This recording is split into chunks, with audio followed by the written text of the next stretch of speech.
noches. Bienvenidos, amigos televidentes.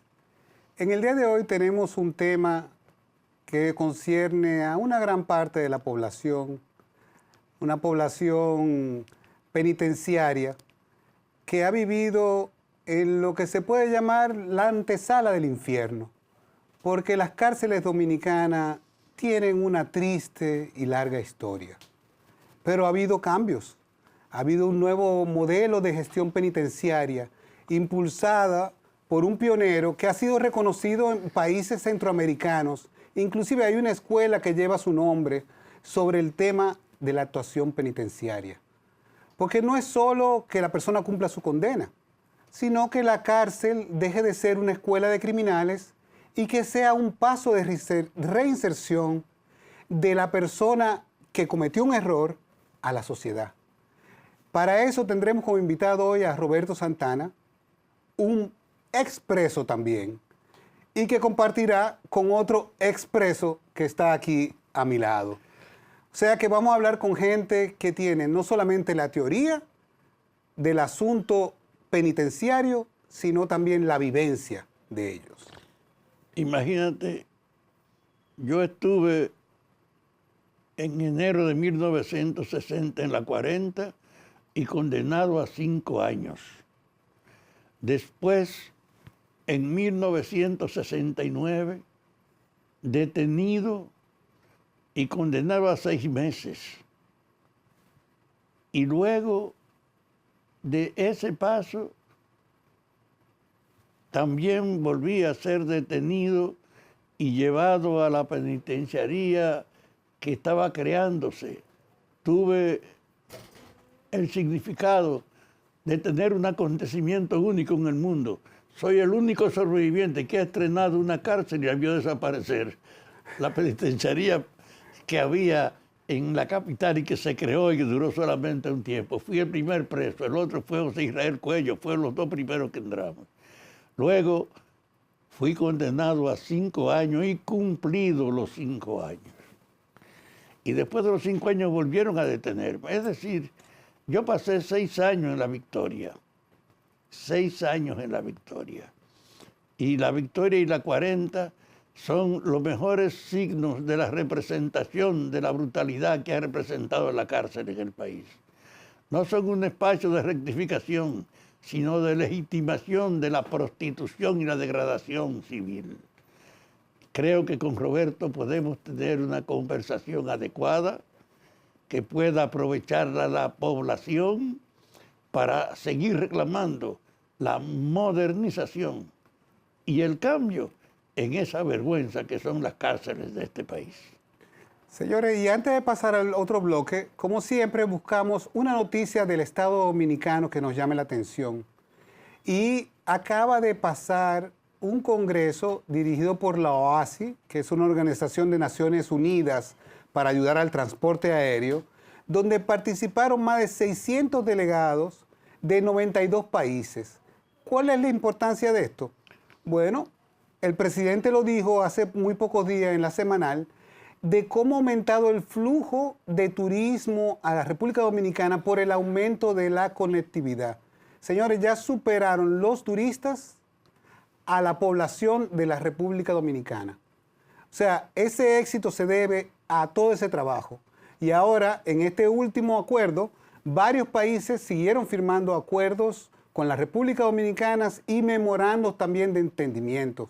Seguimos en el camino de ser el hub logístico de las Américas. Un dato importante. El año pasado vinieron más turistas que la población que tenemos nosotros. Eso representa un ingreso fundamental, porque el dinero del turismo nos cuesta poco conseguirlo. Y junto con la remesa son los 2 fundamentos de la economía dominicana. Y mírate, Fafa, los acuerdos nuevos ya firmados. Paraguay, El Salvador, con Grecia. Y tenemos memorando de entendimiento ahora recién firmado en Punta Cana con Corea del Sur, con Malasia, con Hong Kong, con Dinamarca, Noruega y Suecia. O sea, que el trabajo sigue. Ahora, para hablar sobre las prisiones dominicanas, quédense con nosotros en el próximo bloque. Ya aquí con nuestro invitado Roberto Santana, ex rector de la Universidad Autónoma de Santo Domingo, profesor e impulsor de una nueva visión en el tratamiento penitenciario. En el día de hoy lo tenemos acá para hablar de su rol en la Dirección General de Servicios Penitenciarios y Correccionales, pero también de sus experiencias, porque Roberto no solamente es un teórico, al cual hasta en un país centroamericano hay una escuela a su nombre, sino que también vivieron en la práctica la detención y saber lo que es estar preso.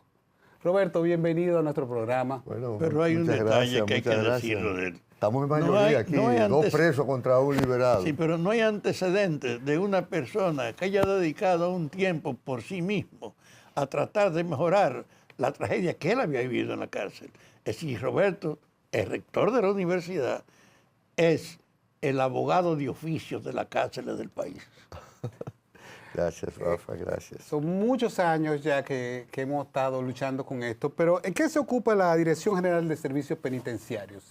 Bueno, es la entidad que se encarga de gestionar el tema de las personas infractoras sociales que por decisión de la autoridad competente tienen que sufrir prisionización. O también una medida no privativa de libertad que le permita a la persona estar en el medio libre bajo una determinada custodia, también se encarga de eso. O sea, ustedes se encargan de arresto domiciliario, que estén en el lo que están dentro y domicilio, lo que están fuera. Y de lo que están fuera. Sí. Llevan todo el control de esa Correcto. área. Ahora se habla de un Ministerio de Justicia. ¿Ustedes en prisiones ven que eso es una cosa que puede ser positivo para la Dirección General de Prisiones? Sí lo es. Es un esfuerzo que hemos estado empujando entre muchos aquí en el país. Y el objetivo ha sido colocar lo penitenciario en un lugar de atención o de importancia dentro de la estructura del Estado y que no continuara en un lugar así segregado, subalterno, como estaba durante más de 60 años en la Procuraduría General de la República, con algunos elementos de contrasentido, porque el Ministerio Público se encarga de investigar, se encarga de perseguir, se encarga de litigar, entonces iba a estar encargado de rehabilitar al mismo que persiguió. Entonces eso planteaba un poco de contrasentido. Ahora lo estamos sacando como en muchos otros países, ¿verdad?, que tienen el Instituto Nacional Penitenciario, que depende de una parte del Estado en la que lo penitenciario, juega un papel acorde con la delicadeza de lo que significa lo penitenciario, es decir, un espacio en el que se trabaja con personas que en su mayoría no pueden estar en la calle, tienen que estar resguardadas y por otra parte hay que trabajar para generar en ellos una segunda oportunidad de vida. Es un trabajo delicado que cuando el Estado no lo atiende, ese tema viene sobre el mismo Estado y sobre la misma sociedad. Pero ahí, yo creo que para las generaciones de hoy, que no tienen experiencia para valorar esto, es bueno que con la actitud que tú tienes le explique a nuestros oyentes cuál era la atmósfera general de la cárcel que nosotros conocimos y que tú viviste, que es lo que te ha motivado a ti a tratar de que esto cambie. Porque tu perseverancia en el reclamo no es paja de coco. Gracias. Bueno, realmente venimos de un tiempo bastante oscuro. Es así, Fafa, como tú lo dices. ¿De qué años estamos hablando? Estamos hablando de los 60 y los 70, esencialmente. Los 60 y los 70. El tiempo el que vivimos Fafa y yo, que es el tiempo en parte postrujillista, pero a Fafa le tocó una parte de la fase más agresiva de Trujillo, de Fafa. Entonces, pensándolo pensándolo bien, tú tuviste durante 3 décadas distintas, Sí. ¿o no? Yo Porque tú tuve- tuviste a final de los 50. A final de los 50, después de la fundación del 14. Pero, pero preso en enero del 60.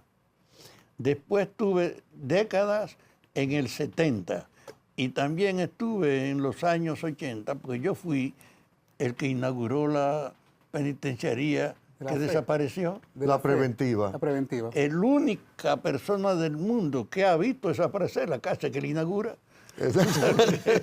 Exactamente, entonces fueron tiempos oscuros que la vida republicana, la lucha del pueblo dominicano ha logrado ir superando, más no lo ha superado de manera completa. Es decir, nosotros éramos en aquellos tiempos, como se llama, presos políticos, realmente presos de conciencia, estábamos presos por la forma en que veíamos la sociedad, por la forma en que entendíamos que había que cambiar la sociedad, y eso el sistema político simplemente no lo toleraba. Sin embargo, debajo de esa superficie de prisionización política había una prisionización social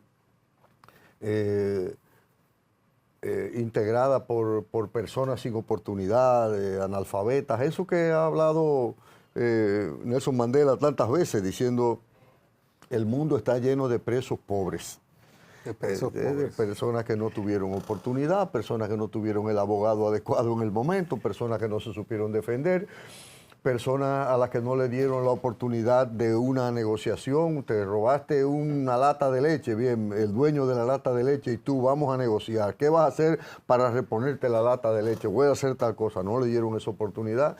Bueno, para decirlo de una manera gráfica, ese mundo sumergido del delito común, que en alguna medida es el elemento predominante en las cárceles del mundo y específicamente en las cárceles de la República Dominicana, ese mundo sumergido está ahí y la sociedad solo se entera de él cuando hay Motín. una fuga, cuando hay un motín, cuando aparece unos celulares, etcétera. Sin embargo, esa es una de las grandes muestras de inequidad social y de irresponsabilidad de la sociedad, de la configuración jurídico-política de la sociedad, que es el Estado. No el Estado de ahora, no es que todo estaba bien y entonces llegó Miriam Germán o Jenny Berenice, o llegó Luis Abinader y lo dañó todo. No, es que lo encontramos dañado. Entonces, en ese terreno, el esfuerzo nuestro es por convertir un peligro, que es lo que son las cárceles en el mundo, las cárceles comunes en el mundo y en República Dominicana, convertirlas en una oportunidad de mejoramiento social. De eso se trata en este caso, y Fafa dice, bueno, pero ¿por qué? Y Gucci Lora también dice, Roberto se metió en eso porque estuvo preso. La verdad que si no me llaman, yo probablemente no me hubiese metido en este tema, Fafa, esa es la verdad. Sí, pero tú reaccionaste por la experiencia. Yo reaccioné. Porque tú sabías de qué se trataba. Eso fue Y una yo lo idea que de quiero es Hipólito. que le compartamos a la población cómo era la cárcel cuando tú estuviste detenido y la que estaba hace poco. Ese hecho de que la Victoria tenía como 3 veces la población que resistía, Sí. de que tú estabas en la Victoria no como una persona, como un perro más. Sí, sí, así mismo. De que yo estuve en la Victoria desnudo, en una solitaria, Yo también. compartiendo con otros que como yo estábamos golpeados. Así Esa es la era de Trujillo. Después volví en la época entonces de Balaguer 2 veces, 3 veces cuando Balaguer. Una que me metieron 6 meses acusándome sin De lo ninguna que fuera, razón, de de una lo que vaina fuera. ahí. Y luego 5 años.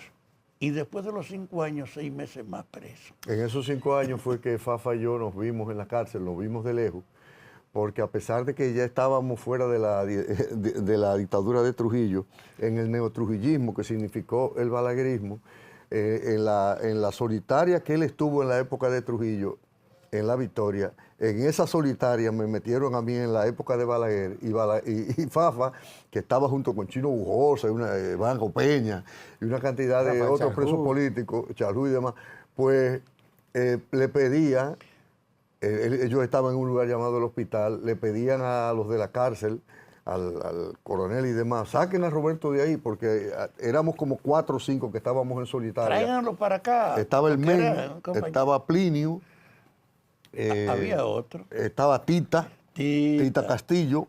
Un tiempo duró Claudio después de lo de la...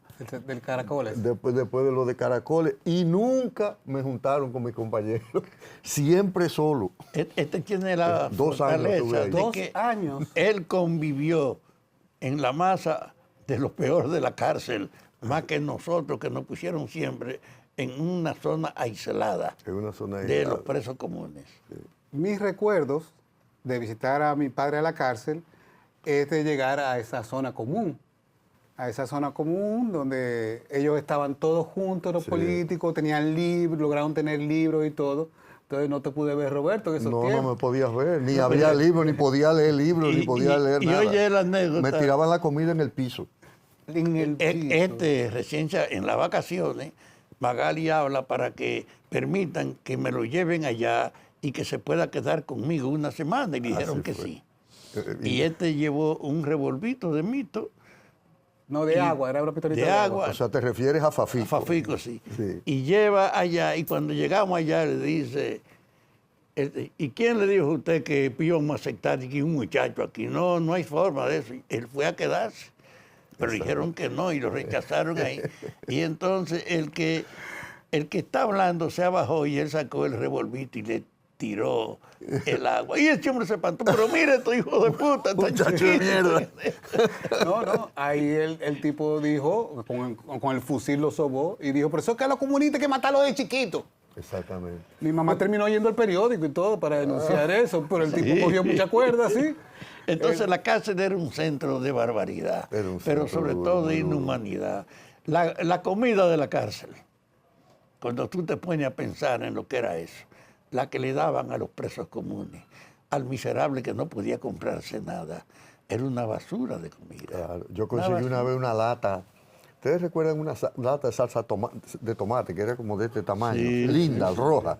Sí, Yo sí, conseguí una lata ahí con un policía que tenía yo al frente de la puerta. Era una tola y yo sabía que él estaba ahí, se veía por la sombra de abajo. Y si yo le tocaba, él, bueno, pues en un momento en que me tiraron la comida con la lata, yo negocié con él que me dejara la lata. Y ahí yo conseguí cierta categoría. Porque yo comía sentado en el suelo, pero al conseguir la lata, yo volteé la lata y yo era una silla. Ay, Dios. Y además tenía un problema con un ratón que iba de noche. Y yo estaba en cuero realmente, Fafa, ahí. Entonces el ratón me pasaba la cola así como para ver si yo estaba Provocándote. vivo. Sí, el ratón así. Y entonces al conseguir la lata, le conseguí taparle el hoyo por donde subía el ratón. Le digo, te jodí. Entonces, pero el hecho real es que esa situación de la pobrecía, cuando iba a la visita a ver a los pobres, o la parte que no tenía ni visita que fuera a visitarlo, Sí, nosotros no teníamos desnudo, visita. por ejemplo. desbaratado, nosotros éramos los que teníamos que cargar con eso. Y una aglomeración por celda. No había cama en toda la celda. Claro. Muchos tenían que dormir en el suelo y además la comida. Y después de la comida, si tú te enfermabas en la cárcel, Bueno. era algo adicional, porque los infelices que se enfermaban no tenían para ninguna receta. Claro. Y desde ese punto de vista, la cárcel era una vergüenza, donde solo la diferencia económica se notaba, porque si había algún rico que iba a la cárcel, no estaba en la celda con nosotros, lo tenían en las mejores condiciones y hasta lo sacaban, porque los policías eran al servicio de eso. Los políticos sí estaban marcados por un rechazo general. A eso eran un comunista. Y eso hacía que para nosotros no había ninguna consideración.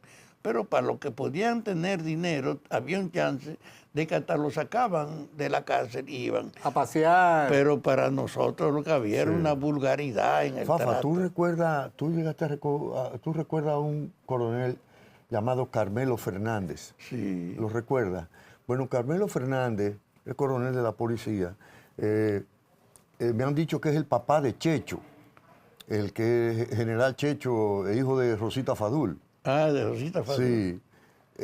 Una vez, como a mí me tenían durmiendo en el suelo, yo logré que los jueces, bueno, o sea, mis abogados, lograron en una audiencia que a mí me pusieran una cama. Entonces, Oye, el problema, un juez tuvo que ordenar que me pusieran una cama. Pero cuando yo llego, cuando retorno a La Victoria, yo le digo al coronel que era un hombre muy decente, un hombre, ¿verdad? Muy decente, en el marco de esa situación dura, de injusticia, pero él personalmente era extremadamente decente. Pues yo le digo y dice, no hay ningún problema. Pasa la primera semana, no llega a la cama. Tú sabes que una semana no era nada para nosotros, era todo y no era nada. Sí. Cuando llega la segunda semana y no llega a la cama, yo mando que quiero hablar con el coronel, de nuevo, coronel, ¿qué ha pasado? Ya el juez dijo que yo podía dormir en cama, usted dijo que no había problema, sin embargo, yo sigo durmiendo en el suelo, y él me dice, yo te dije que no había problema, pero yo no tengo cama. en lo que ellos hicieron ese mundo de diligenciar la cama, yo salí suelto y nunca dormí en cama. Pero además de eso, de la miseria, del espacio, el aglomerado que estábamos, la ausencia de servicio, además de eso, también había un tratamiento brutal, porque la cárcel era un centro también de tortura. Claro. Y de golpe. Y de ablandamiento desde todo punto de vista. Ablandamiento de todo. Señoras y señores, quédense con nosotros para esta importante entrevista. En el próximo bloque vamos a hablar ahora de las esperanzas de cambio. Gracias por su sintonía. En el día de hoy estamos hablando sobre la prisión en Dominicana, el nuevo modelo penitenciario, el futuro de las cárceles del país. Para eso tenemos al experto Roberto Santana y tenemos a un experto en cárceles del otro lado también, Fafa Taveras, usuarios los dos de las cárceles del país, de las solitarias, y que conocieron la alimentación, la degradación de estar enfermos sin recibir atención. Pero yo personalmente que fui de niño, muy de niño, antes de los 8 años, después volví a la cárcel décadas después, y aquello para mí fue una cosa escalofriante, porque yo nunca había visto tanto hacinamiento como vi cuando volví a ver a un amigo que estaba preso. Yo llegué a ver en un espacio pequeñito la persona que pagaba por compartir la mitad de un colchón en el piso, con las paredes llenas de camas literas, para que el que estuviera arriba pudiera respirar un poquito por esa ventana. Señores, de verdad, Dante le quedó corto a lo que yo vi en La Victoria. Entonces, ¿cuál es la respuesta? ¿Cómo podemos hacer que una persona así no sea reincidente cuando ahí lo que va a sufrir es violencia, abusos, desde la cantina, de la comida, para la medicina, para tu espacio? Todo es un negocio. Señores, estar preso cuesta. Estar preso cuesta también, y el dolor es terrible. Entonces, ¿cómo tú le pides a una gente que salga a la sociedad después de vivir eso y que no reincida cuando además ha estado en contacto con gente que ha tenido actividades criminales? Entonces, ¿cuál es nuestro futuro con las cárceles dominicanas, Roberto? Bueno, el tema planteado desde esa mirada que tú acabas de hacer es una interrogación muy fuerte. Más que a una sociedad determinada, a una época o a un tiempo determinado, porque lo cierto es que desde que la prisionización existe, ha estado vinculada a la venganza, al castigo, al maltrato, siempre, históricamente. Y cuando hemos evolucionado a una visión yo diría que republicana, democrática, en cualquiera de las versiones de la democracia, lo cierto es que las sociedades se han quedado en su subconsciente histórico con aquella idea castigadora, aquella idea vengativa, aquella idea de no me importa lo que pase con ese tipo de personas. Y eso, en pleno siglo XXI, lo vive la humanidad. No estoy hablando de República Dominicana, lo vive la humanidad. La sociedad no quiere mirar para allá. De una manera, yo diría, hablando sociológicamente, irresponsable. Los presos no tienen dolientes Sí, socialmente al final- hablando. Pero no únicamente la sociedad, discúlpenme, no únicamente la sociedad. Las expresiones organizadas de la sociedad, siguiendo el mal ejemplo, porque se supone que el liderazgo lo que hace es que traza el camino correcto y el que está confundido se aclara, pero las expresiones organizadas de la sociedad, vamos a hablar de los partidos políticos, vamos a hablar de los gobiernos, etcétera. Los gobiernos son, y el Estado, son cómplices de ese no mirar de la sociedad. Y bueno, al final, ¿qué termina sucediendo? Bueno, somos víctimas de todo eso. Ahora, para decir, vamos a poner punto final y vamos a cambiar, lo puede cambiar Fafa, lo puede cambiar Roberto Santana, por más que brinquemos y pataleemos aquí en los medios de comunicación, ¿no? Aquí hay que llamar a la sociedad, como dice Octavio Paz, para que se mire en su propio espejo. Mira, esas personas que están privadas de libertad ahí, esas personas privadas de libertad las está produciendo tú, sociedad dominicana, y los está produciendo por las asimetrías sociales y también por la forma en que está organizado el Estado, en la justicia, que hace que en la República Dominicana, por ejemplo, haya personas que tienen 3 meses presas por 500 pesos. Mientras yo tengo que pagar en el sistema 1.400 pesos diarios para mantener a una persona. Entonces, esto no es un tema de que Fafa patalee y Roberto diga. Este es un tema de que entre todos, ¿verdad?, busquemos una solución y culturalmente cambiemos. Que yo digo, en abono al optimismo, ¿verdad? En abono al optimismo. Existen parpadeos. A veces el liderazgo político dice, sí, vamos a hacerlo. A veces. A contrapelo de que la sociedad tiene que hacerlo con cuidado para que la sociedad no le diga, están metiendo dinero en los delincuentes. Están muy blanditos con ellos, no lo están castigando Exactamente. suficiente. A contrapelo de eso, por ejemplo, en el caso de ahora, de Abinader, él ha dicho, no, vamos a darle para adelante a esto. Pero hablando de manera utilitaria, si se quiere, de una manera utilitaria, es que él mismo está viendo que las cárceles no únicamente son un lugar de castigo y todo lo que tú quieras, corrupción y demás, sino que son un lugar de peligro desde donde se planifica la intranquilidad social. Entonces él mismo... Es un centro de continuidad del delito. Sí, así mismo. Entonces él dice, bueno, yo que estoy yendo, por ejemplo... Con mucha complicidad de los que lo custodiaban. La cárcel era un centro de corrupción generalizada. No, era no. ¿Es? Era no. Precisamente la reforma hay que hacerlo porque queda mucho de eso todavía. Entonces, pero esto hay que hacerlo en un esquema de acompañamiento, donde la sociedad política, la sociedad no política, se unan, y en el caso de los liderazgos políticos, al liderazgo político hay que decirle, por ejemplo, en este caso del actual gobierno, mira, una parte de la inseguridad ciudadana se está originando desde las cárceles. ¿Tú vas a ayudar o no vas a ayudar? Y ahí fue donde el presidente dijo, no, vamos a hacer un programa. Y bueno, estamos concluyendo a nivel de infraestructura 4 ahora. Y el año que viene vamos a entregar 10.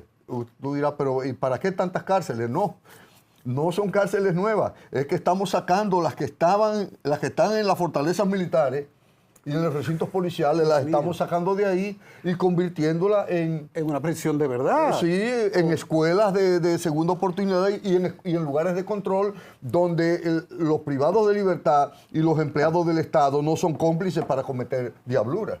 ¿De acuerdo? Entonces, en ese parpadeo, en esa oportunidad pequeña, en esa rendija, es que nos estamos metiendo para ver si logramos el cambio. Ahora, tú te referiste a 4 notas. ¿Qué es el conjunto de orientaciones que tienen ustedes en el problema de la promoción de la cárcel? ¿Qué buscan? Bueno, en primer lugar, hay que darle tranquilidad a la sociedad desde las cárceles, como todo el mundo sabe. Ese es un elemento, Es decir, es un elemento evitar clave. la complicidad en el delito de los propios presos. Sí, es un elemento clave. O Eso sea, quiere decir que de los presos y de los empleados. no pueden tener O sea, entonces medio de... el Estado le paga a un empleado para que sea aliado, eso es histórico, ¿verdad? Históricamente, para que sea aliado de los delincuentes e intranquilicen y saqueen y extorsionen a la sociedad. Que así una característica real. El que tiene dinero, aunque esté preso, la pasa bien. El que no tiene cuarto tiene que ser cómplice con la vagabundería de los otros. Entonces ese es el fondo del tema de la reforma. Esa reforma la iniciamos en el año 2003, desde el punto de vista real. Llevamos 17 al modelo reformado y ahí no dominaban los delincuentes. No, habían ¿Verdad? cifras de esa época muy Así impresionantes mismo. de la reinserción. Claro. Era altísima. Y las Naciones Unidas lo reconoció como el modelo de excelencia regional. Pero los benditos cambios políticos en el país, volvemos al tema de los benditos cambios políticos en el sistema democrático, volvimos para atrás a una velocidad tal que las mismas reformadas tienen ahora mismo una dificultad muy seria. Entonces, estamos retomando la reforma y tú me hablabas de los 4 elementos, vuelvo a reiterar, eliminar la complicidad entre personal penitenciario y delincuentes para que al eliminarlo ellos no sigan acosando a la Bandas sociedad. que aunque tuviesen a su cabeza presos, no se detenían porque desde la cárcel seguían operando. No, es que los Así delincuentes, en este esquema, los delincuentes ¿dónde están más seguros? ¿Dónde? ¿En la calle o en la cárcel? En Están la más cárcel. Porque ahí lo están cuidando y están pagando por eso. Entonces, eso precisamente es un elemento clave en el que hay que darle tranquilidad a la sociedad. El otro elemento se refiere a que tenemos que tener establecimientos desde donde se le presente a la sociedad la posibilidad de que esos establecimientos produzcan, egresen personas que van a ayudar a la seguridad ciudadana. Entonces, ahí, Donde se pueda reeducar al preso. Claro, Porque entonces- tampoco había ni escuela ni atención. Claro. Era manejo, el que podía pagar atención y sin no pagar la consecuencia. entonces, ¿qué tenemos ahora? Ahora tenemos prohibido el analfabetismo en el proceso de reforma, ¿verdad? Educación obligatoria, primaria y secundaria. Educación vocacional, que por cierto Rafael Santos en Infoté me está ayudando mucho. No, y además Nos ha estado Rafael Santos ayudando tiene mucho. base para convertir la casa en un centro real de formación. Correctamente. Y naturalmente, junto con esto y para lograrlo, ¿qué se necesita? Eso lo puede resolver un soldado con un fusil. Lo puede resolver un policía con una macana, ¿no? Son educadores que tienen que resolver eso, cada cual a lo suyo. Y en ese sentido fue que creamos en julio del 2003 la Escuela Penitenciaria, que ya es un instituto de estudios superiores, y ese es el que forma el personal multidisciplinario que se encarga de convertir las cárceles en escuelas y en lugares donde no únicamente la educación es obligatoria, el trabajo es obligatorio. Debido a que la educación y trabajo son obligatorios, en lugar de la familia llevarle dinero toda la semana a los Producen en privados la de cárcel libertad, los presos. producen y ellos son los que le mandan dinero a su familia. Eso es parte de la cero ocio, la Es- política de cero ocio. La palabra cero ocio surgió aquí y no es mía, es de Radamés Jiménez. Eso surgió aquí en el año 2005 y nosotros lo tomamos y efectivamente es uno de los emblemas de la reforma penitenciaria. En un esquema de reforma, o tú atiendes al privado de libertad o el privado de libertad te atiende a ti. Sí, sí, no hay tutía ahí. Una de las dos. Y entonces ahí está la clave, el tema del cero ocio, un horario regimental que desde las 6 de la mañana hasta las 9 de la noche el privado de libertad está en diferentes tipos de actividades educativas, laborales, ocupacionales, deportivas, recreativas, espirituales y demás. Y con ese esquema y con el ejemplo de un personal adecuado y un personal honesto, entonces ahí automáticamente cae el proceso de cambio. Eso es automático y nosotros lo hemos probado. Yo estuve en una cárcel en Santiago, donde he estado en práctica durante algún tiempo el proyecto, y me sorprendí con lo que estaban manejando el control uno de ellos condenado a 12 años porque había matado a una gente.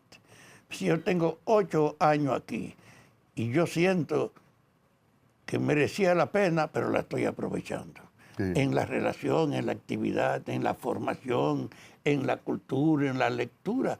Algo que es una separación de lo que nosotros vivimos, porque ya no había nada, ni libros, ni nada de eso. Claro, claro. Y entonces ahora tú tienes en la cárcel una posibilidad de que rectifique la conducta el que llega a ella, de que aproveche su tiempo para producir o para formarse, y ahí es que está el mérito de lo que tú estás promoviendo.